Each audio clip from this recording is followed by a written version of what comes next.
Kevin Hart is in big trouble again. This time, it is not just about a normal joke. It is about a joke connected to George Floyd, a name that still brings strong emotions around the world.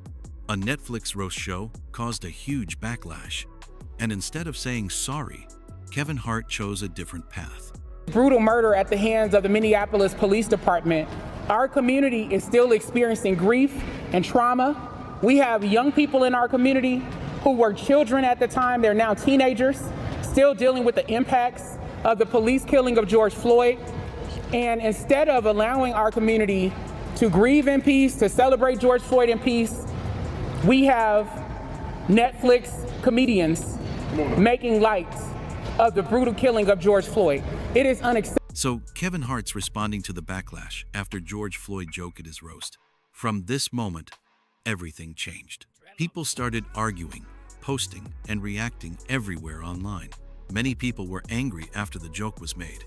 They said it was not just comedy anymore. It was something that touched real pain. The fact that an egregious, disgusting joke was made about George Floyd. Here we are about to memorialize George Floyd for year 6 after his brutal murder at the hands of the Minneapolis Police Department. Our community is still experiencing grief and trauma. We have young people in our community who were children at the time, they're now teenagers, still dealing with the impacts of the police killing of George Floyd. And instead of allowing our community to grieve in peace, to celebrate George Floyd in peace, we are here today to call your attention to the fact that an egregious, disgusting joke was made. Community leaders said this joke should not have been made at all. They said people are still feeling pain from what happened to George Floyd. And this joke brought that pain back again. This is why the backlash became very strong. Kevin Hart then gave his side of the story. He said people need to understand what a roast show is. A roast show is a place where comedians make jokes that can hurt feelings. That is the whole point of it. Watching the roast, you get why they're doing it. Kevin Hart is saying that people who watch roast shows should already know what to expect. It is not meant to be soft or safe. It is meant to be shocking comedy. As time passed, the situation became even bigger. Some people said the joke went too far.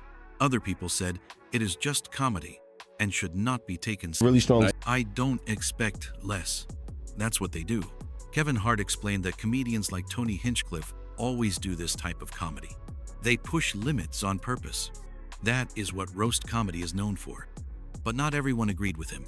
Then came the most controversial moment. Kevin Hart spoke very directly about critics. Then you don't watch it. So, you know what? If you're black and you think Tony Hinchcliffe is attacking black people by making a joke about George Floyd, man, you need to go get your head checked. Obviously you don't know who he is. Yeah, George Floyd is not a good representation of black people. He's a horrible representation. If you feel they're attacking black people, you got low IQ. If you're black and you think they're attacking black people, you got low IQ. This line caused a huge reaction online. Some people felt insulted. They said Kevin Hart was disrespecting people who were hurt. Others said he was just being honest about comedy. This moment made the debate even stronger. Kevin Hart then tried to explain his position. He said people should not blame him for everything that happens. Remove me from it. I didn't say it. He is saying he did not write the joke. He did not perform the joke. He was just part of the production. Kevin says it was a live show, and many things happen that are not fully controlled. Behind the scenes, Kevin Hart also talked to people privately. This part was not seen by the public at first. He called Steven Jackson to explain the situation. This shows that even though Kevin was defending himself in public, he was still trying to explain things in private. This makes the situation more complex because it shows two sides of him: public defense, private communication. Kevin Hart then gave an example to explain his point. He said if something bad happens at an event, people still blame the host, but that is not always fair. if I go to a nightclub and like we're celebrating, right? And 2 people get killed that night at the night. What's the headline? Kevin Hart's party. got shot. Shot Two up. people Two got people killed at died Kevin Hart's party. at Kevin Hart's party. Right? People may say, I'm not going to Kevin Hart's party again. Man, you can't go to Kevin Hart. Kevin Hart ain't safe. I ain't with Kev. Kevin Hart's party got shot. I didn't do it. He is trying to say that just because his name is attached to something does not mean he caused it. He says responsibility is not always simple. At the end, the conversation becomes bigger than just Kevin Hart. It becomes about comedy and cancel culture.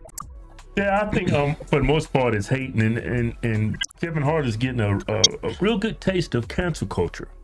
And being a comedian myself, both of us, a comedian's never going to warrant any comedian getting censored. That's just a horrible precedent to take. You're going to get offended at those roasts. If you go into a roast and you don't get offended at one point in time, then... It's cancel culture. Comedians are getting censored. Some people believe comedy is losing freedom. Others believe comedy should be more careful. This is where the debate stands today. No clear winner. Only two strong opinions. So this story is not just about one joke.